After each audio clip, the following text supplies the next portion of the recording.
Arnold, can you say hello to Brazil? Sorry. Oh, thank you. I love you, Arnold.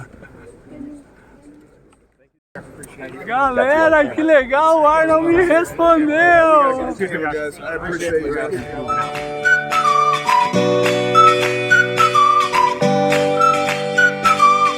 Good morning, everybody. How we doing? And he is the only Arnold Schwarzenegger. Olha a fera.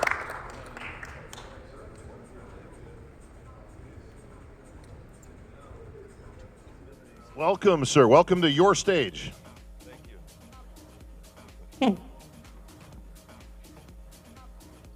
How are you, sir? Looking fantastic as always. Olha a Well, I fera, just galera. came from the pump and run competition. How did you do? Did you win? If I would have ended, maybe.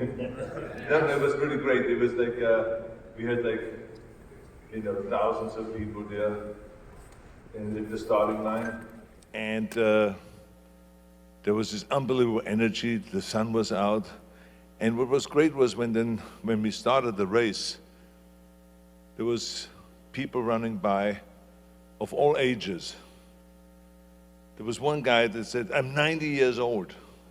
Imagine to do a run with the age of 90, to be able to walk, or to maybe still be alive with 90, right? I mean, those are already miracles. This guy was running.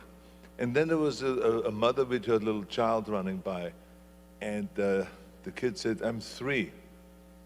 So they're from 3 to 90. And what I loved about that is, and the reason why I'm mentioning is because that's exactly what we are about, is to promote fitness and to promote health and training, exercising for all ages. From young to old. We have to go and reach out, the gym business, food supplement business, the weight business, everyone has to reach out for the young to the old, not just for the people that are in their 30s or 20s, that are in great shape, but people that need for therapy or for anything. So this was just really wonderful to see this kind of like age difference from 3 to 90 to run this race and to be participating in the pump and run. I don't know what the 3-year-old does with a pump, right? I mean, she couldn't be doing bench press or something like that. Yeah, usually they're being breastfed or something with a Exactly. the pump, but that age. Just ran with her mother, but it's just great to see this as like a family affair, And to have then all those different sports in the middle, kind of mixed in, if it is weightlifting or powerlifting, or if it is the world's strongest firefighters competition. A lot of people don't know this, but you just competed just 48 hours ahead of that in Europe. 24 hours. 24 hours. For 24 hours. On Saturday night, I won the Mr. Universe contest in London, and on Sunday night was the Mr. World competition here in Columbus. And so we try to figure out, how do we do that? Because there was no night flight out of London to New York or Chicago or something like that. So we had to wait until the next morning. And so we waited until the next morning. The first flight was out at like at 10 o'clock. So we arrived in New York, let's say at 1 o'clock with the time change. But how do we now get the flight that comes here before 4 o'clock when the pre-charging starts in the afternoon? So we told Jim Lorimer, I said, look, it just doesn't work. We cannot make it. And he says, well, I will make it happen. I said, how? He says, well, maybe we'll get a private jet. Now you have to understand, the day to get a private jet is very easy if you have the money. But in those days, no one had a private jet. But Jim Lorimer found a private jet. And he found the private jet was owned by Volkswagen. They were one of their corporate offices here.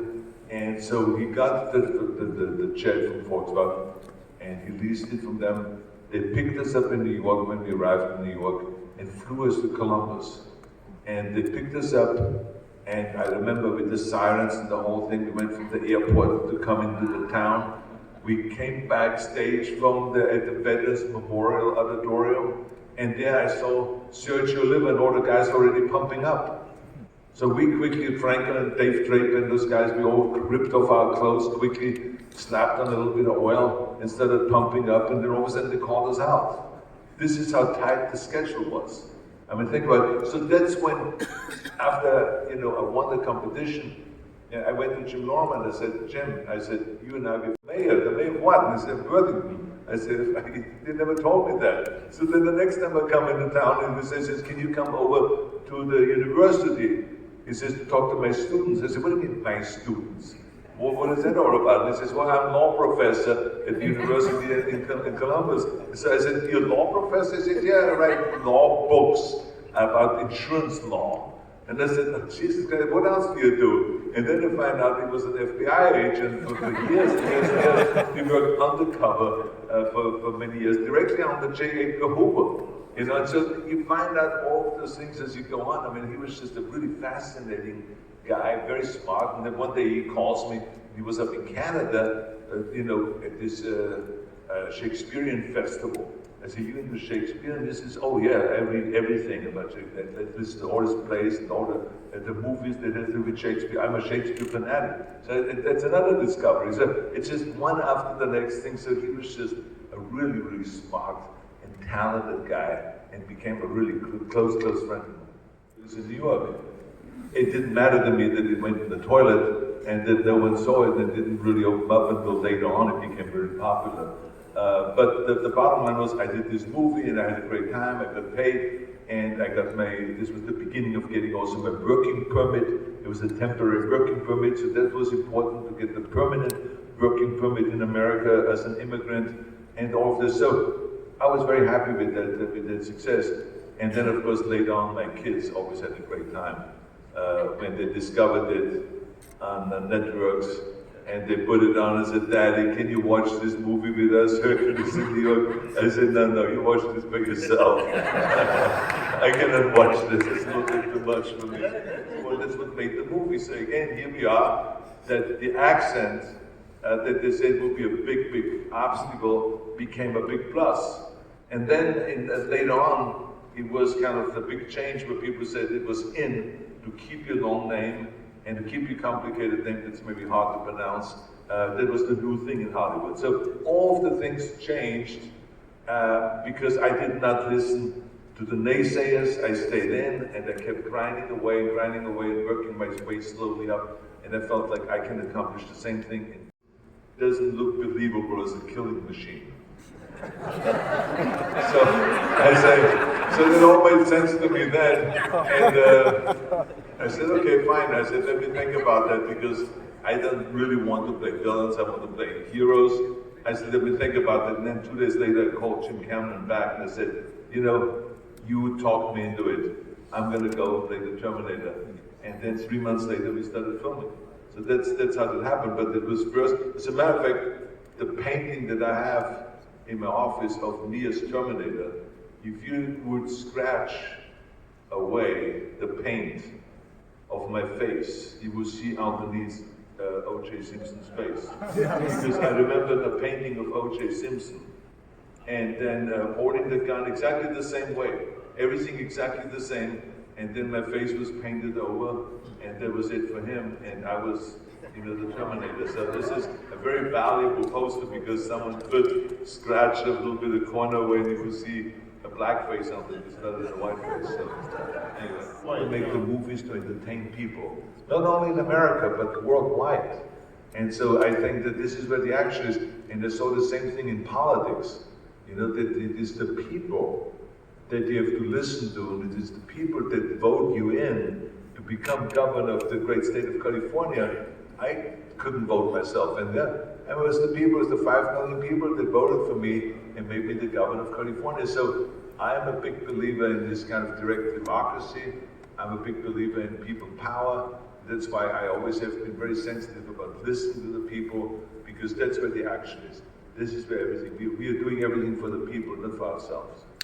Going on in front. Then I'm leaning over to my son. I said, Patrick, did you see that? I mean, the guy flexed the calves. He has enormous calves, but then he stopped flexing his calves. I don't know why he stopped flexing his calves. He should be flexing his calves. Doesn't he learn how to flex the calves for more than a minute? I said, Daddy, come down, I mean, relax. So this is kind of the conversations that are going on in the front seat to this with you here. So it's I just love watching it, and I love criticizing it. But then I'm just kind of doing it with this small group, right, with my girlfriend, and my son, or something like this, because I don't want anyone to hear what I'm saying, because I go nuts sometimes. You read your lips, right? I hear some of it, but Oh, I'm sure that you I enjoy it, but I'm the only one facing you. So, but you know what? The athletes just love having you in there, especially when you get up and you're doing your Instagram and all that kind of stuff. Well, Arnold, once again, I appreciate you inviting me back to host your show. It's always my pleasure.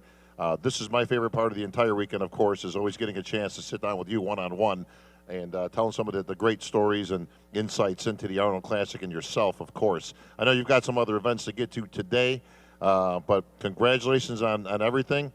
Good luck on the Netflix series, of course. Fubar coming up very soon, so I know all our fans are going to check that out. And I assume that you'll be back next year. I'll be back. The one, the only, Arnold Schwarzenegger.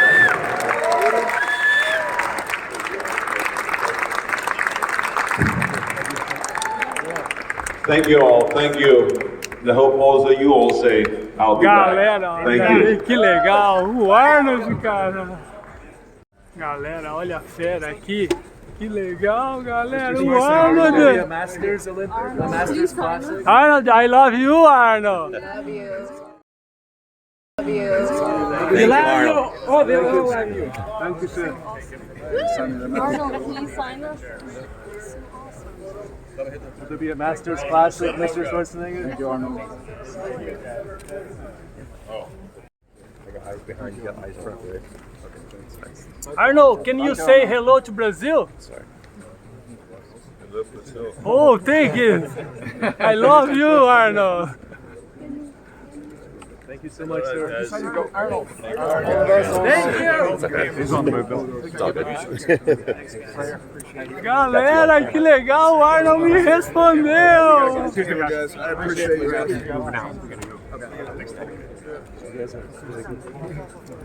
All right, come on. Okay. Thank you, guys.